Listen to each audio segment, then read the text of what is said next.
The moment I opened the restaurant door that February evening, I believed I was walking into the night that would define the rest of my life. Cold air followed me inside as the bell above the door rang softly, and I spotted Lily sitting at our usual corner table. That table had seen half our lives. First dates, birthdays, silly arguments, and promises whispered when we were just 16 and thought love alone could build a future. Tonight was supposed to be the biggest promise of all.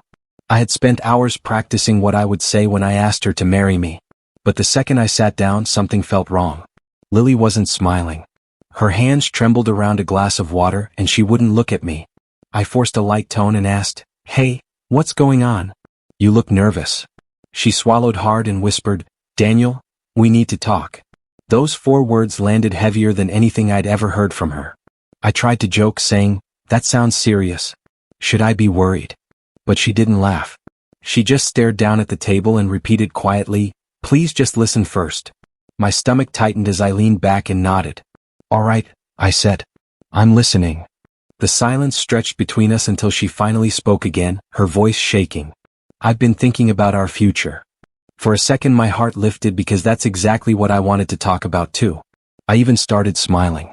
"Good," I told her. "Because I've been thinking about it all day." But Lily shook her head slowly and said something that made my chest tighten. "That's the problem." I frowned. "What do you mean?" She hesitated for a long moment, twisting the napkin in her hands before finally whispering the words that shattered everything.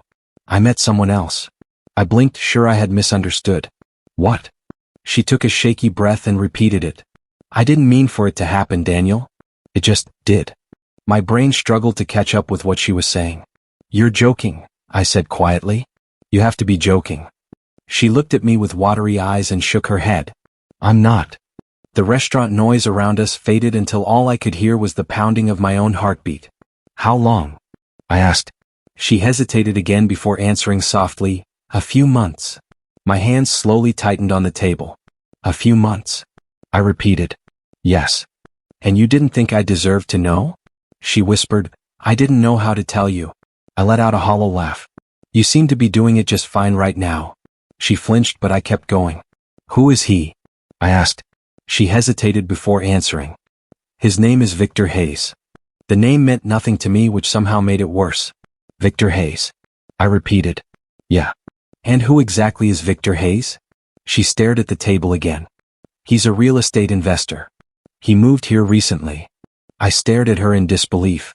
"So you've been seeing this guy for months while pretending everything between us was normal?" Her voice broke as she said, "I didn't want to hurt you." "Well, congratulations," I said bitterly. "Mission failed." She quickly shook her head. "It's not like that." "Then explain it to me," I demanded. "Because from where I'm sitting it looks exactly like that." She leaned forward slightly, her voice trembling. "Daniel, I love you." My jaw tightened. "Don't say that." "But it's true." "No," I snapped. "It's not. Because people who love someone don't replace them." Tears slid down her cheeks, but she kept talking. "I didn't replace you. I just realized something." "What did you realize?" I asked coldly. She hesitated again before finally saying the words that cut deeper than anything else that night. "Victor can give me a life you can't." The sentence hung between us like a blade. "Excuse me?" I said slowly. She wiped her eyes and continued in a careful voice, almost like she had rehearsed it before coming here. "Daniel, I'm tired of struggling. I'm tired of worrying about money and wondering if we'll ever feel secure. Victor already has everything figured out." I leaned back, staring at her like I didn't recognize the person sitting across from me. "So that's what this is about," I said quietly. "Money. It's about stability," she insisted. "You really believe that?" She nodded. "Yes." I let out a long breath and asked the question that had suddenly formed in my mind. "When did you decide I wasn't enough?" She looked devastated by the question but didn't deny it either. "It's not about you not being enough," she whispered. "That's exactly what it's about," I replied. "I just want a better future," she said softly. "And I'm not part of it anymore." She didn't answer, but the silence said everything. I reached into my jacket pocket and felt the small velvet box I had been carrying all evening. For a moment I stared at it before placing it gently on the table. Lily's eyes widened the second she saw it. "Daniel, is that—" "Yeah," I interrupted quietly. "It is." Her face turned pale. "I didn't know." "That's the point," I said. I picked up the box again and slipped it back into my pocket before standing. She reached toward me. Daniel, wait. Why? I asked calmly. I don't want you to hate me. I studied her face for a long moment before answering honestly. I don't hate you. She looked surprised. Then what do you feel? I thought about that question carefully before giving the only answer that felt true. Nothing. Her expression crumbled as I turned and walked toward the door. Behind me I heard her say my name again, but I didn't stop. The cold February air hit me the second I stepped outside, and the quiet street stretched endlessly ahead. I shoved my hands into my pockets and started walking without knowing where I was going. Somewhere behind me the restaurant door opened again and Lily called my name one more time, her voice desperate this time.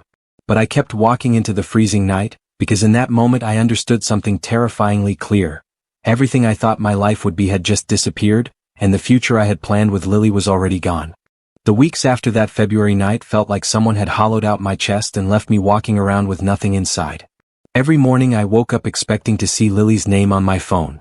Every night I went to sleep replaying the same conversation in my head. Victor can give me a life you can't. Those words refused to leave me. I sat at the kitchen table one morning staring at a cold cup of coffee when my mother finally spoke from across the room. Danny, Margaret said gently, you haven't touched that coffee in 20 minutes. I forced a weak smile. I'm just thinking. Margaret sighed softly and sat across from me. Thinking about Lily Brooks again? I rubbed my temples. How did you know? Margaret reached across the table and squeezed my hand. Because Daniel Carter has looked like a ghost since that night. I looked down at the table. I thought Lily Brooks was the one, Mom? Margaret nodded slowly. Daniel Carter believed in love. There's nothing wrong with that. I let out a quiet laugh. Lily Brooks believed in something else. Margaret's voice stayed calm but firm. Danny, some people love comfort more than love. I stared at her, unsure how to respond. So what does that mean? Margaret answered gently, it means Lily Brooks made a choice that had nothing to do with Daniel Carter's worth. Before I could respond, the front door slammed open and Jason Carter walked in carrying 2 grocery bags. Jason took one look at my face and frowned. Daniel Carter still thinking about Lily Brooks? I sighed. Can Daniel Carter get 5 minutes without a lecture? Jason dropped the bags on the counter. Fine. Jason Carter will keep it simple. Jason crossed his arms and said bluntly, if Lily Brooks chose money over Daniel Carter, Lily Brooks did Daniel Carter a favor. Margaret shot Jason a look. Jason Carter, that's not helping. Jason shrugged. Jason Carter is being honest. I shook my head. It's not that easy. Jason leaned against the counter. Why not? Because Daniel Carter spent 12 years believing Lily Brooks was the future. Jason softened slightly. Yeah. But Lily Brooks didn't believe the same thing. The words hit harder than Jason probably meant. I pushed my chair back and stood up. Daniel Carter needs air. Jason called after me. Running away won't fix anything. I muttered, neither will talking about it. I spent the next few days wandering through my routine like a ghost. Work felt pointless. Food tasted like nothing. Every place in town reminded me of Lily Brooks. The park where we studied together. The movie theater where we had our first date. The street corner where Lily Brooks once promised forever. Eventually Mark Reynolds showed up at my door one Friday night and knocked so loudly the neighbors probably heard it. I opened the door and frowned. What does Mark Reynolds want? Mark pushed past me and looked around my living room. Mark Reynolds wants Daniel Carter to stop hiding. I folded my arms. Daniel Carter isn't hiding. Mark pointed at the couch. Daniel Carter hasn't left this house in 3 days. I sighed. So what does Mark Reynolds suggest? Mark held up car keys. Drinks. Daniel Carter doesn't feel like celebrating. Mark shook his head. It's not a celebration. It's survival. 30 minutes later we sat in a small bar near the edge of town. Mark slid a glass across the table. Drink. I stared at it. Alcohol won't fix anything. Mark shrugged. Maybe not. But alcohol might make Daniel Carter talk. I took a sip and grimaced. That tastes terrible. Mark laughed. So does heartbreak. I leaned back in the chair and sighed. Daniel Carter doesn't understand how everything changed so fast. Mark looked serious now. Daniel Carter built an entire life around Lily Brooks. Yeah. Now Daniel Carter needs to build a life around Daniel Carter. I stared at the table. That sounds easier than it is. Mark leaned forward. Daniel Carter deserves more than someone who traded love for money. I didn't answer. because part of me still hoped Lily Brooks would walk back through the door and say the whole thing had been a mistake. 2 months passed before the final blow arrived. I was sitting at my desk one evening scrolling mindlessly through my phone when something stopped my thumb. A photo appeared on my screen. Lily Brooks smiling beside Victor Hayes. Lily Brooks holding up a diamond ring. I felt my stomach drop. The caption read, "Victor Hayes and Lily Brooks are engaged." My hands started shaking as I stared at the screen. Jason Carter noticed immediately from across the room. "What happened?" I turned the phone around silently. Jason read the announcement and cursed under his breath. "That was fast." Margaret walked in moments later and saw my face. "Danny, what is it?" I handed Margaret the phone. Margaret read the post slowly before setting the phone down. "I'm sorry, Daniel Carter." I sat there staring at nothing while the room stayed quiet around me. Finally Mark's voice echoed in my memory. "You built your whole life around Lily Brooks." I took a slow breath and whispered something I had been avoiding for weeks. "The Lily Brooks Daniel Carter loved doesn't exist anymore." The morning I decided to leave town, I stood in the middle of my living room staring at 2 packed suitcases and wondering how 12 years of memories could be reduced to something that fit in the trunk of my car. My mother watched me quietly from the kitchen doorway before finally speaking. "Danny," Margaret Carter said softly, "Daniel Carter doesn't have to run away." I shook my head slowly. "Daniel Carter isn't running." Margaret Carter crossed the room and folded her arms. "Then what is Daniel Carter doing?" I picked up my car keys and turned them over in my hand. "Daniel Carter is starting over." Margaret Carter studied my face for a moment. "Chicago?" I nodded. "New job. New apartment. New life." Margaret Carter stepped closer and wrapped her arms around me before I could say anything else. "Sometimes distance helps the heart breathe again," Margaret Carter whispered. I hugged Margaret Carter back tightly and forced a small smile. "That's the plan." From the hallway Jason Carter called out, "Chicago better be ready because Daniel Carter looks like someone who plans to work 20 hours a day." I laughed weakly. Daniel Carter might actually try that. Jason Carter leaned against the wall and shook his head. "Just promise Daniel Carter won't forget where home is." I grabbed my suitcase and headed for the door. "Daniel Carter won't forget." Margaret Carter followed me outside and stood beside the car while I loaded the trunk. "Call every week," Margaret Carter said firmly. "Daniel Carter will call twice a week," I replied. Margaret Carter smiled sadly. "Good. Now go build the life Daniel Carter deserves." I got into the car, started the engine, and drove away without looking back because I knew if I did I might lose the courage to leave everything behind. Chicago greeted me with noise, traffic, and the kind of anonymity that made it easy to disappear. The new job kept me busy from sunrise to late evening, which was exactly what I wanted. Work became the easiest place to hide. One afternoon a coworker leaned over my desk and said, "Daniel Carter always stays late. Does Daniel Carter ever go home?" I shrugged without looking up from the paperwork.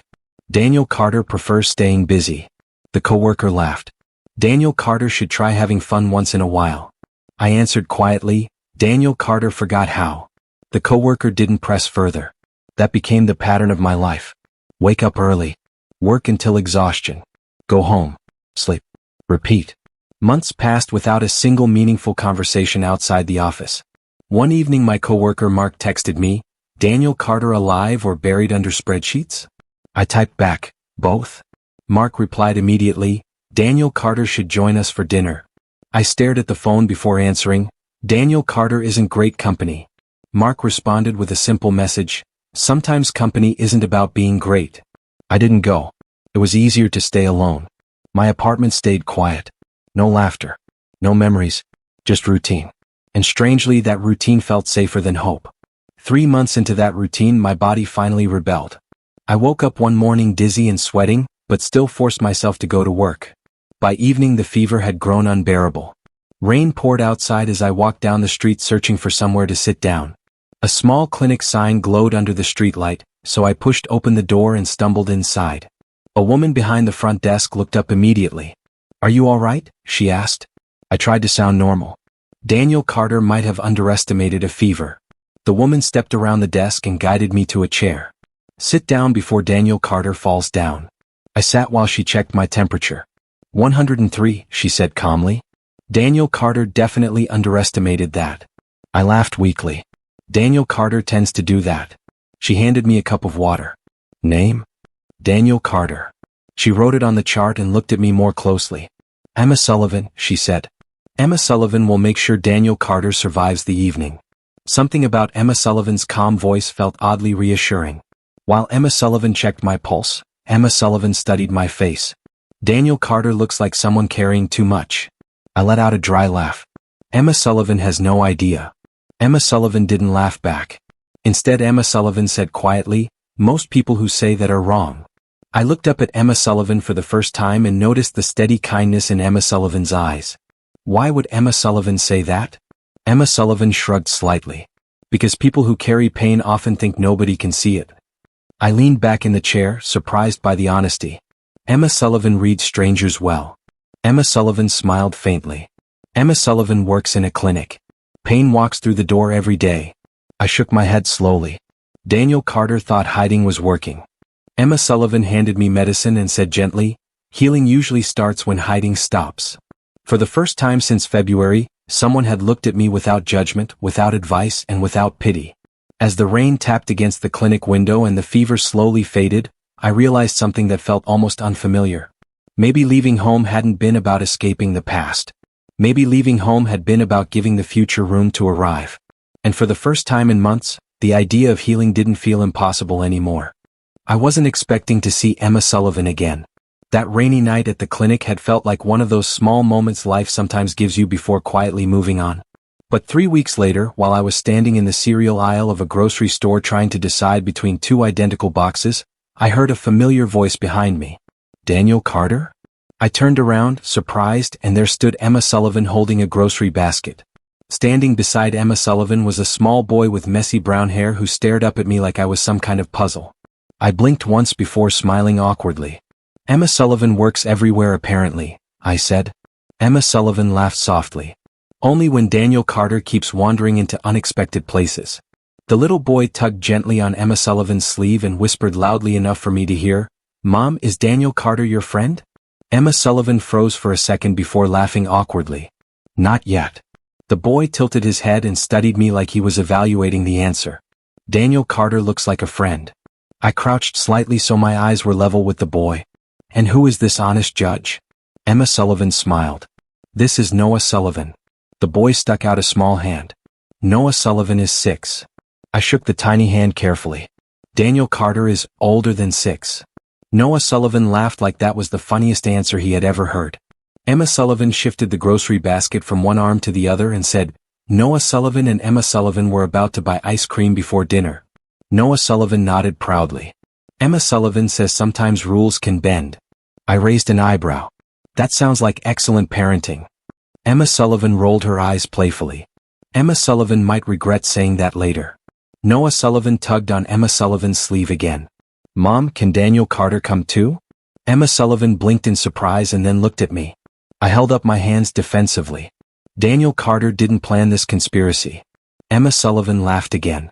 Emma Sullivan believes that. Noah Sullivan crossed his arms seriously. Ice cream tastes better with more people. I hesitated for a moment before shrugging. Daniel Carter cannot argue with that logic. 10 minutes later we were sitting at a small table near the front of the store eating ice cream from plastic cups. Noah Sullivan swung small legs under the chair while watching me carefully. Daniel Carter talks like a grown-up who forgot how to have fun, Noah Sullivan announced. I nearly choked on my spoon. Emma Sullivan covered her mouth trying not to laugh. Noah Sullivan says whatever comes to mind, Emma Sullivan explained. I nodded slowly. Daniel Carter noticed. Noah Sullivan leaned closer and whispered like sharing a secret. Emma Sullivan says quiet people usually think too much. I glanced at Emma Sullivan.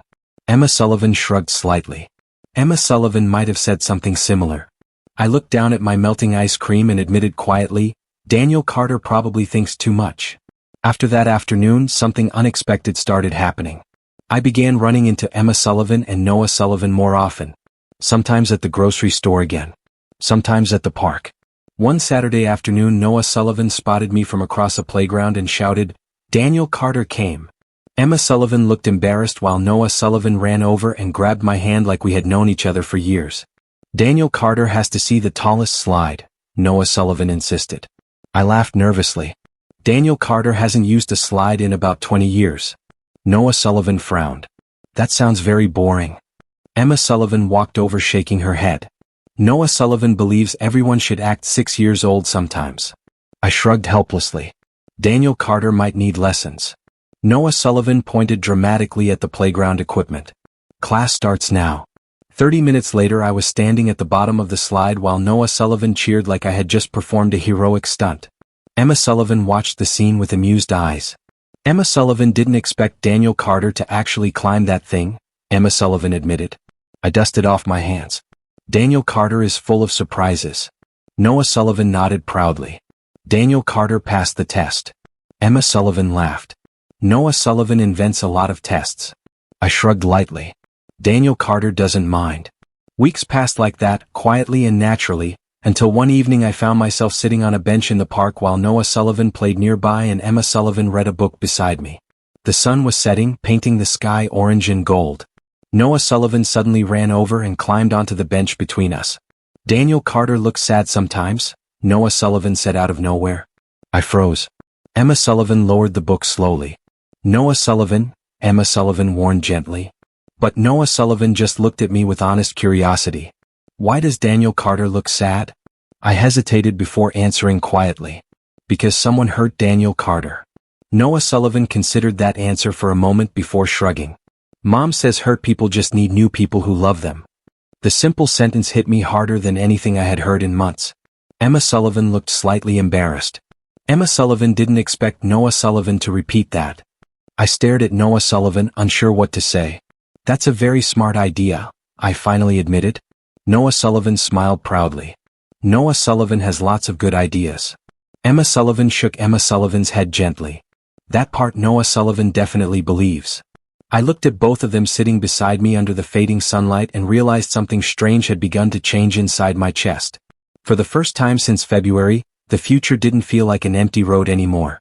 And as Noah Sullivan started explaining another complicated playground rule while Emma Sullivan listened patiently, I quietly understood something I hadn't expected to feel again. Maybe my life wasn't over. Maybe my story was just beginning somewhere I hadn't been looking. A year can change a life in ways that are almost impossible to explain. 12 months earlier I had been a man who believed love had ended for good. Now I was standing in Emma Sullivan's kitchen on a quiet Saturday morning while Noah Sullivan tried to flip pancakes that were clearly too big for the pan. That one is definitely not round, I said carefully. Noah Sullivan looked offended. That one is creative. Emma Sullivan laughed while pouring coffee. Emma Sullivan thinks Noah Sullivan invented a new pancake shape. Noah Sullivan grinned proudly. Daniel Carter should try one. I leaned against the counter and nodded. Daniel Carter accepts the challenge. Emma Sullivan handed me a plate and said softly, "Be careful. Noah Sullivan cooking is still experimental." I took a bite and pretended to think deeply. Noah Sullivan stared at me with wide eyes. Well? Noah Sullivan asked. I nodded seriously. Daniel Carter believes this pancake could win awards. Noah Sullivan raised both hands in victory. Emma Sullivan shook Emma Sullivan's head but smiled. Moments like that had slowly become normal for me, and every time I noticed it, I felt a quiet disbelief that my life had changed so much. Our relationship didn't explode into existence like my past had. Instead, it grew slowly like something steady and real. Emma Sullivan and I talked about everything. One evening while washing dishes together, Emma Sullivan said, "Daniel Carter still thinks too much." I shrugged. Daniel Carter learned that thinking prevents mistakes. Emma Sullivan dried a plate and looked at me carefully. Sometimes thinking also prevents happiness. I leaned against the counter. Is Emma Sullivan accusing Daniel Carter of avoiding happiness? Emma Sullivan smiled faintly. Emma Sullivan is accusing Daniel Carter of being careful. I nodded slowly. Careful sounds accurate. Emma Sullivan set the plate down and folded Emma Sullivan's arms. Emma Sullivan understands careful. I noticed the seriousness in Emma Sullivan's voice and asked quietly, "Why?" Emma Sullivan hesitated before answering. Because trusting someone once didn't end well. I waited, letting the silence invite honesty. Finally Emma Sullivan said softly, "Emma Sullivan has been afraid to trust again since Noah Sullivan's father left." The words carried a quiet weight. I reached out and gently squeezed Emma Sullivan's hand. Maybe Emma Sullivan and Daniel Carter both needed a second chance. Emma Sullivan looked at me with something thoughtful in Emma Sullivan's eyes. Maybe. After that conversation something shifted between us. Not dramatically. Not suddenly. just enough to make everything feel a little more certain. That winter arrived with quiet snow and warm evenings. One night we sat in the living room watching Noah Sullivan build a complicated tower out of toy blocks. Noah Sullivan suddenly looked up and asked, "Why does Daniel Carter visit so much?" Emma Sullivan laughed softly. "Because Daniel Carter likes spending time here." Noah Sullivan tilted Noah Sullivan head. "Does Emma Sullivan like Daniel Carter?"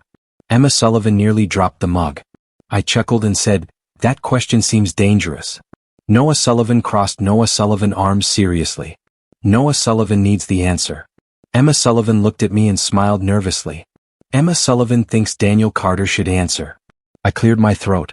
Daniel Carter likes Emma Sullivan very much. Noah Sullivan looked satisfied with that answer and returned to building the tower. Later that evening, after Noah Sullivan went to bed, Emma Sullivan and I sat quietly together while snow fell outside the window. I reached into my jacket pocket and held the small ring box for a moment before speaking. "Daniel Carter has a question." Emma Sullivan looked curious. "That sounds serious." I opened the box and said carefully, "Emma Sullivan, would Emma Sullivan consider marrying Daniel Carter?" For a moment Emma Sullivan simply stared at the ring like the moment hadn't fully arrived yet. Emma Sullivan thought Daniel Carter preferred moving slowly, Emma Sullivan whispered. I smiled gently. Daniel Carter still does. Daniel Carter just doesn't want to lose something real. Emma Sullivan's eyes softened. Emma Sullivan says yes. The next morning Noah Sullivan discovered the ring while eating cereal. "That's shiny," Noah Sullivan announced. Emma Sullivan laughed nervously. "That ring means something special." Noah Sullivan looked at me. "What does that mean?" I knelt beside the chair and said carefully, "That means Daniel Carter asked Emma Sullivan to marry Daniel Carter." Noah Sullivan's eyes widened. "Does that mean Daniel Carter will live here?" Emma Sullivan smiled softly. "Eventually." Noah Sullivan leaned forward with sudden excitement. "Does that mean Noah Sullivan gets a dad?" My throat tightened unexpectedly. I hesitated only a second before answering honestly. "If Noah Sullivan wants one." Noah Sullivan launched forward and hugged me tightly. "Noah Sullivan definitely wants one." Emma Sullivan covered Emma Sullivan's mouth, clearly emotional.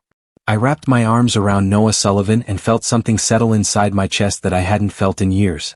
Months later our wedding took place in a small church surrounded by the people who mattered most. My mother Margaret Carter sat in the front row wiping happy tears. Jason Carter whispered loudly, "Daniel Carter finally figured life out." Mark Reynolds grinned from the aisle. Emma Sullivan walked toward me holding Noah Sullivan's hand, and in that moment I realized something I had never expected to feel again. When the ceremony ended and everyone applauded, I held Emma Sullivan close while Noah Sullivan stood proudly beside us. For the first time in years, the empty space inside my chest was gone. For the first time since that February night long ago, I finally felt whole again. 2 years can reshape a life so quietly that the past starts to feel like someone else's story. The trip back to my hometown wasn't supposed to be dramatic. My brother Jason had been texting me for weeks about a family gathering, and eventually I gave in. Emma sat beside me in the car while Noah kicked his feet in the back seat, staring out the window at the passing streets. "So this is the famous hometown?" Emma asked with a teasing smile. I nodded. "Yep. Every awkward teenage memory lives somewhere around here." Noah leaned forward between the seats. "Did Daniel Carter live here forever?" I laughed. "Daniel Carter thought Daniel Carter would." Emma squeezed my hand gently. "Life changes plans." I glanced at her and smiled. That part Daniel Carter understands now. Noah suddenly pointed at a park outside the window. "Did Daniel Carter play there?" I chuckled. "Daniel Carter probably fell off a bike there at least 3 times. Emma laughed softly. "Emma Sullivan would have liked to see that." Noah grinned. "Noah Sullivan definitely would have liked to see that." Hearing both voices together filled the car with a kind of warmth I hadn't imagined possible a few years earlier. For a long time, I believed returning here would reopen wounds. Instead it felt strangely peaceful, like revisiting a chapter that had already ended. That evening Jason insisted we all meet downtown at a restaurant the family used to visit years ago. As we walked toward the entrance, Noah swung my hand back and forth. "Noah Sullivan is hungry," Noah announced. Emma smiled. "Noah Sullivan has been hungry since lunchtime." I laughed. "That's impressive consistency." Inside the restaurant the warm lights and familiar smell of food brought back flashes of memory, but they didn't carry the weight they once had. Jason waved from a table across the room. "Daniel Carter finally arrived." Jason shouted dramatically. I shook my head and walked over. Jason Carter always enjoys embarrassing Daniel Carter. Jason grinned and hugged me quickly before greeting Emma and Noah. Jason Carter approves of the Chicago upgrades, Jason joked. Emma laughed. Emma Sullivan hopes that means approval. Noah climbed into a chair and immediately grabbed the menu. Noah Sullivan wants the biggest burger, Noah declared. Jason leaned closer to me and whispered, Daniel Carter seems happy. I nodded quietly. Daniel Carter is. Before Jason could respond, the sound of a chair scraping against the floor behind me caught my attention. I turned casually and then froze. Across the room stood Lily Brooks. For a moment the entire restaurant seemed to fall silent around me. Lily Brooks stared at me like she had just seen a ghost. Standing beside Lily Brooks was Victor Hayes, who looked slightly confused but calm. Lily Brooks's eyes moved slowly across the table. First to me, then to Emma, then to Noah holding my hand. Daniel? Lily Brooks whispered. I felt Emma's fingers tighten around mine slightly. Victor Hayes studied me with mild curiosity before speaking politely. Victor Hayes assumes Daniel Carter and Lily Brooks know each other. I nodded calmly. Daniel Carter and Lily Brooks grew up together. Lily Brooks still hadn't moved. Daniel Carter, what are Daniel Carter doing here? Lily Brooks asked quietly. Jason leaned back in his chair and muttered under his breath, this evening just got interesting. Emma squeezed my hand gently. I looked at Lily Brooks and answered simply, Daniel Carter came for a family visit. Lily Brooks glanced again at Emma and Noah, confusion spreading across Lily Brooks' face. Victor Hayes extended a hand politely. Victor Hayes said. I shook the hand briefly. Daniel Carter. Victor Hayes smiled slightly. Lily Brooks mentioned Daniel Carter years ago. Lily Brooks quickly interrupted. Victor Hayes maybe, but Victor Hayes looked curious. Victor Hayes doesn't mind introductions. Noah tugged on my sleeve and whispered loudly, who is Lily Brooks? Emma coughed softly, trying not to laugh. I cleared my throat.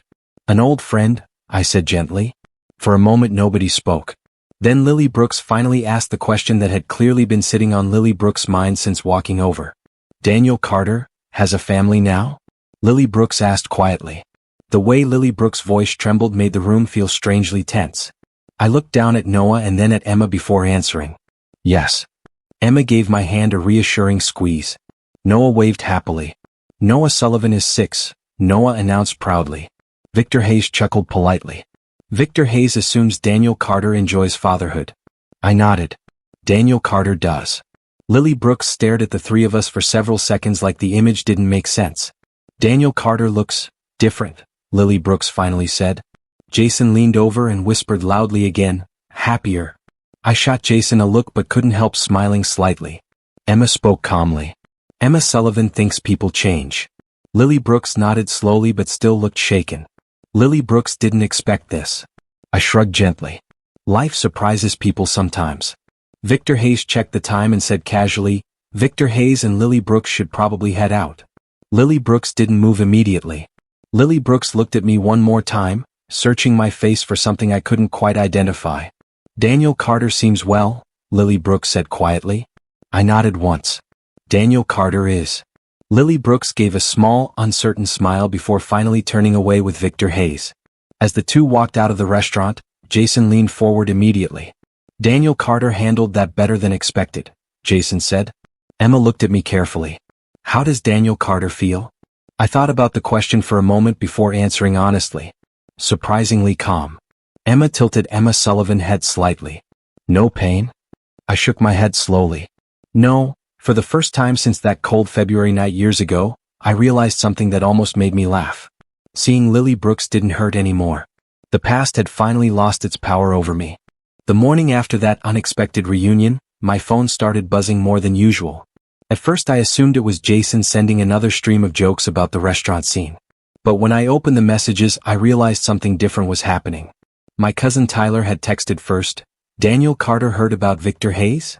I frowned and replied, Daniel Carter heard nothing. Another message appeared from Jason a minute later. Town gossip moving fast. Victor Hayes' business not doing great. I leaned back in my chair and sighed. Emma noticed immediately from across the kitchen table. What's happening? Emma asked while pouring coffee. I shrugged lightly. Apparently Victor Hayes' business is struggling. Emma raised an eyebrow. That explains a few things. Noah looked up from cereal and asked, "Who is Victor Hayes?" I smiled faintly. Someone Daniel Carter used to know. Noah shrugged and returned to breakfast. Emma watched me carefully. Does that news bother Daniel Carter? I shook my head slowly. Not really. Emma studied my face for a moment longer before nodding. Good. I realized Emma wasn't asking out of curiosity. Emma was checking for pain that didn't exist anymore. Later that afternoon, Jason insisted I meet him for lunch downtown. The diner was busy with familiar faces, and it only took 5 minutes before someone mentioned Victor Hayes again. Jason leaned across the table and said quietly, "Victor Hayes lost a big investment last month." I raised an eyebrow. That sounds serious. Jason nodded. It gets better. I sighed. Jason Carter always enjoys dramatic storytelling. Jason grinned. Clara Hayes came into the diner earlier. I blinked. Victor Hayes' sister? Jason nodded. Clara Hayes talks a lot when frustrated. I leaned forward slightly. And what exactly did Clara Hayes say? Jason lowered his voice like sharing a secret. Clara Hayes said Victor Hayes and Lily Brooks argue almost every night. I sat back and folded my arms. That sounds unpleasant. Jason smirked. Clara Hayes had stronger words. Before I could ask more, the diner door opened again and a familiar voice spoke behind us. Daniel Carter? I turned around slowly and saw Clara Hayes standing there holding a takeout bag. Clara Hayes smiled politely and walked over. Clara Hayes didn't expect to see Daniel Carter here. Jason looked amused but stayed quiet. I nodded politely. Daniel Carter just visiting family. Clara Hayes sat down briefly without asking. Clara Hayes hopes the reunion last night wasn't too awkward. I shrugged lightly. Daniel Carter survived. Clara Hayes laughed softly before leaning closer. Lily Brooks believed money solved everything, Clara Hayes said casually. Jason almost choked on a fry. Clara Hayes continued calmly, Lily Brooks is learning it doesn't. I didn't respond right away. Clara Hayes watched my face like studying a reaction that never arrived. Finally Clara Hayes stood up again. Anyway, Clara Hayes hopes Daniel Carter enjoys the visit. As Clara Hayes walked away, Jason leaned across the table again. That sounded like a warning. I shrugged. Maybe. 3 days later my phone rang late in the evening while Emma and Noah watched a movie in the living room. I stepped outside to answer. The voice on the other end was quiet but familiar. Daniel Carter? Lily Brooks asked softly. I closed my eyes for a second before responding. Yes. Lily Brooks hesitated before speaking again. Lily Brooks was hoping Daniel Carter might meet for a few minutes. I thought about the request carefully before answering. All right. We agreed to meet at a small park near the edge of town where we used to walk years ago. When I arrived, Lily Brooks was already sitting on a bench, staring down at the ground. The moment Lily Brooks looked up and saw me, Lily Brooks stood quickly. Daniel Carter came, Lily Brooks said quietly. I nodded and sat on the opposite side of the bench. For a few seconds neither of us spoke. Finally Lily Brooks took a deep breath and said, Lily Brooks made a mistake. I stayed silent. Lily Brooks looked at me with tired eyes. Lily Brooks thought choosing Victor Hayes meant security. Lily Brooks' voice trembled slightly. But Lily Brooks has never felt more alone. The confession hung in the air between us. I watched Lily Brooks carefully, noticing the exhaustion behind Lily Brooks' expression. Lily Brooks continued slowly, every decision Lily Brooks made was supposed to create the perfect life. I didn't interrupt. But nothing feels right anymore, Lily Brooks said quietly. The words should have stirred something powerful inside me. Once they would have. Instead I felt only a distant echo of old memories. Lily Brooks finally looked at me directly and whispered, Daniel Carter doesn't feel anything hearing this? I answered honestly. Daniel Carter remembers the past. Lily Brooks waited for something more but nothing else came. Because those memories no longer carried love. Only distance. The evening air felt colder than it should have as I sat across from Lily on the park bench. The streetlight above us cast a soft glow that made the moment feel strangely quiet, almost suspended in time. Lily kept twisting her hands together, clearly searching for the right words. Finally Lily looked up at me with an expression that felt both desperate and fragile. Daniel. Does Daniel ever wonder what would have happened if Lily chose Daniel? Lily asked softly.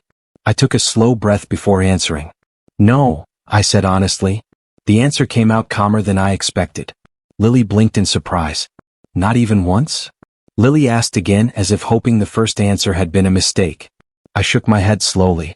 Daniel used to wonder every day, I admitted. Lily leaned forward slightly. Really? Lily whispered. I nodded. At first Daniel replayed that night over and over. Daniel kept thinking about different endings. Lily's eyes filled with a fragile hope. Then what changed? Lily asked quietly. I looked out across the empty park for a moment before answering. Daniel realized something important.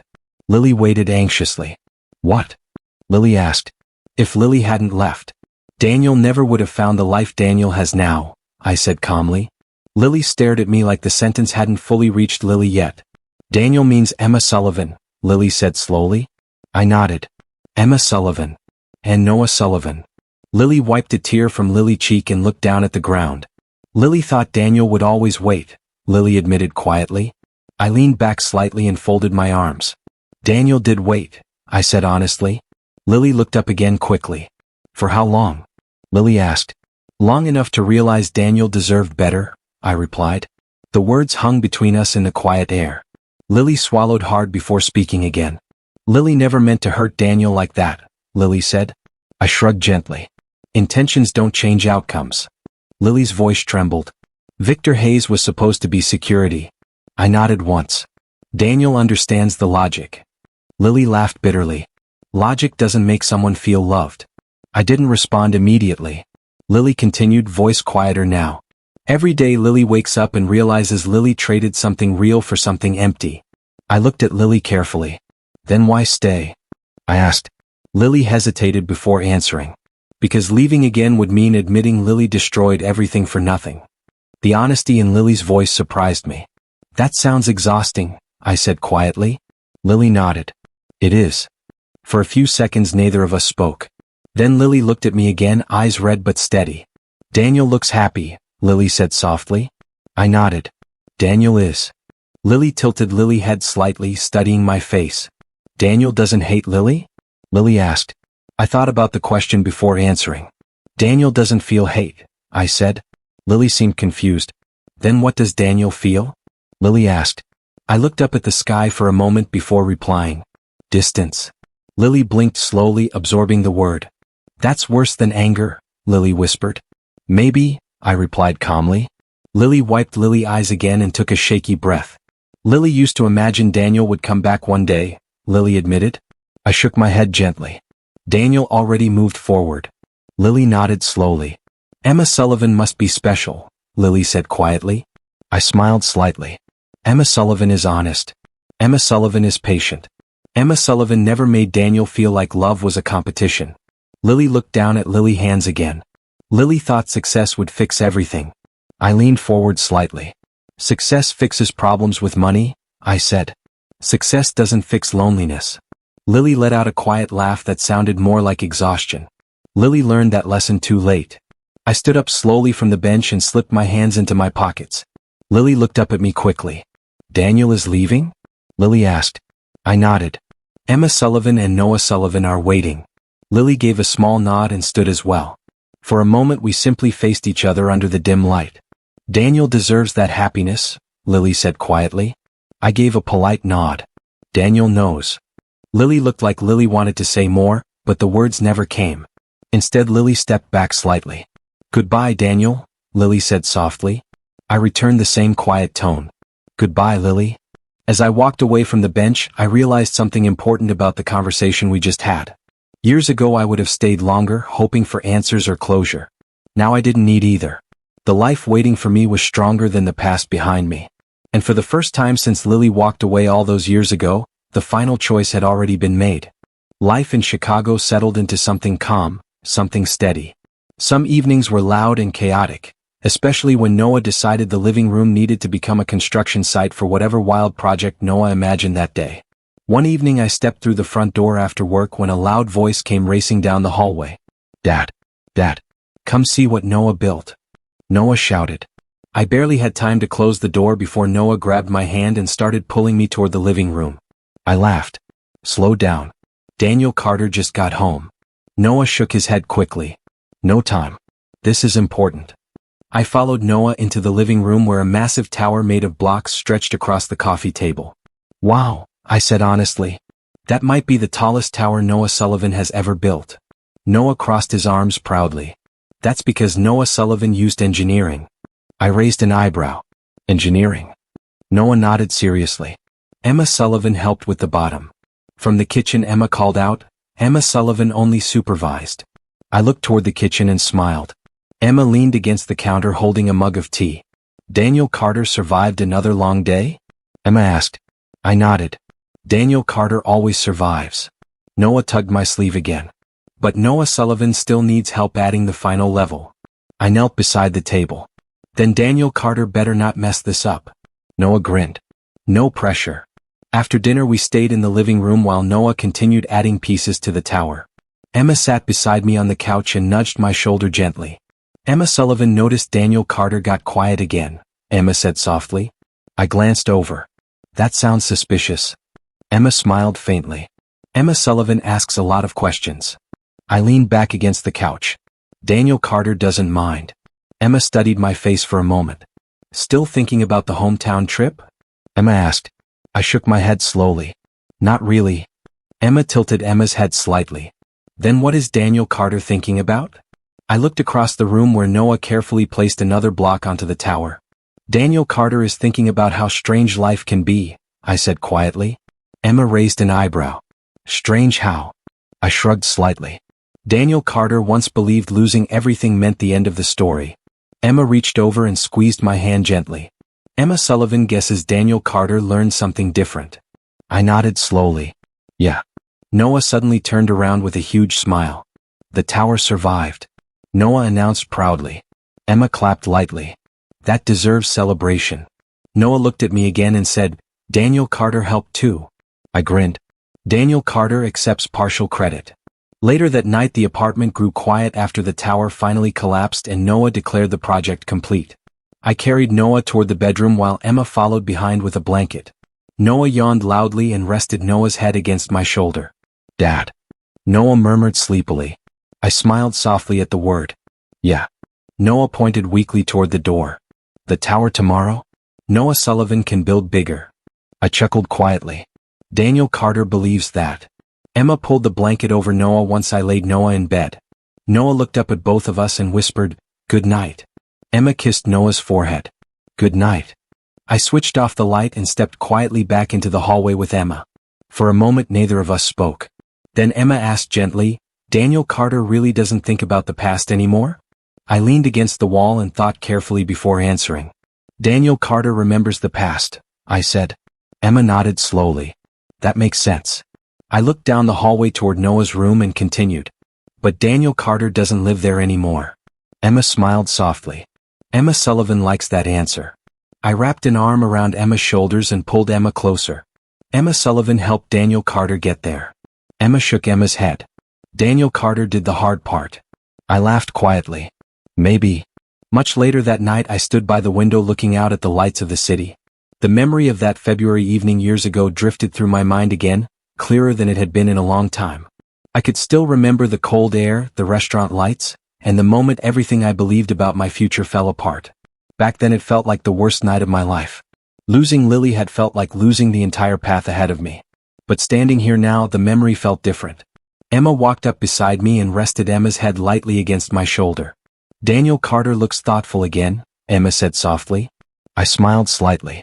Daniel Carter was remembering something. Emma glanced up at me. Something good. I shook my head. Something important. Emma waited quietly, letting me continue at my own pace. Daniel Carter used to believe betrayal was the end of the story, I said. Emma nodded gently. A lot of people believe that. I looked toward the hallway where Noah slept peacefully. But Daniel Carter finally understands something else. Emma squeezed my hand lightly. What does Daniel Carter understand? I smiled quietly. Sometimes betrayal isn't the end of the story. Emma watched my expression carefully. Then what is it? Emma asked. I answered slowly, letting the words settle in the quiet apartment. Sometimes betrayal is the beginning of the life Daniel Carter was meant to live. Emma smiled warmly and rested Emma's head against my shoulder again. The apartment stayed peaceful and silent for a moment. Eventually I walked down the hallway to check on Noah one more time before going to sleep. Noah was already curled under the blanket, breathing softly. I adjusted the blanket slightly and whispered quietly, Good night. As I stepped out of the room, A final thought crossed my mind, one that felt simple and certain. The family Lily once walked away from was never the family meant for me. The life waiting ahead of me now had been here all along. And the people sleeping under this roof were the ones who truly saved me.